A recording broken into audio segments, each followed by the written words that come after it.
Well, we've had the first test of the new Formula One season at Valencia, and we've seen some pretty interesting solutions on the various cars and already got a bit of a sense of where everyone stands. I've come to Williams to talk to Technical Director Sam Michael to get a fuller picture. Our first test for Williams in Valencia was mainly just getting used to all the new systems on the car. We had a day and a half with Rubens and a day and a half with Pasta, and it was Pasta's first time. He drove a Williams car last year, but it was his first time in this new car, and he's still on a big learning curve. We took our complete new car there, so wanted to put mileage on our new rear end, which is quite extreme compared to the rear end that we did before. Getting curves up and running, movable rear wings up and running, checking the cooling and temperatures on the car, but we had a reasonably successful test. We were quite happy with the way it went. We didn't have a lot of downtime and came away with a lot of good mileage on components. Well, the adjustable rear wings definitely going to increase the loading for the driver. The driver has a lot of functions to be managing on his outlap and getting it ready for qualifying. If he gets those wrong, he's going to severely underqualify.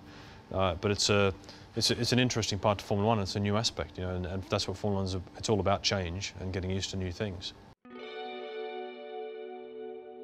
I think Pirellis have been pretty good actually. We had good consistent base in Abu Dhabi. Valencia was very cold and quite a different circuit to other tracks, so although there was reasonably high degradation, I'm sure that's something that will get sorted during the year. But ultimately, that is also one of Pirelli's targets, was to not just have the tyre to be a really stable, easy to drive tyre, because it detracts from the racing. So I think we're going to see some pretty exciting racing this year because of the tyres. I think during this year you'll see at least a second lap go on the car for the course of the season. We've had a reasonably big rule change with the diffuser regulations. There's a lot of different new interpretations of how the cars look. And I think the other thing that really shows everyone this year is there's not much that you can't do.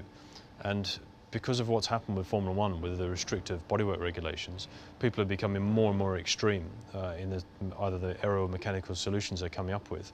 And there's things on the cars now, ours included, that you would look at 2 years ago and say, oh, that's impossible, you can't do that.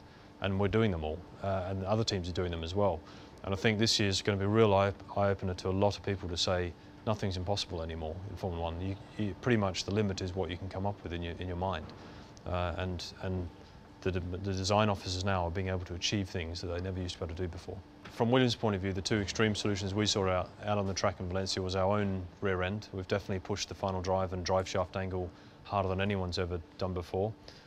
It's the smallest gearbox in the pit lane by a significant margin. And the second solution was the Renault exhaust. I think in terms of our case, the driveline, that's a long-term project to do that. We started work on that transmission back in March last year and seen many thousands of kilometres on the dyno to give ourselves the confidence the design we were doing wouldn't just fail because of the angles we're running at. In terms of the Renault solution, I think that's much more copyable, if you like, during the season. Something that you could get on the car in a matter of a couple of months. Those are probably the two designs out there. There's more as well. There's obviously, it's not just those. They're probably the big ones that are fundamental to architecture, but there's lots of little things all over different cars. There's some very interesting things on the Red Bull and also on the Toro Rosso, so I'm sure that'll all be in everyone's tunnels very soon.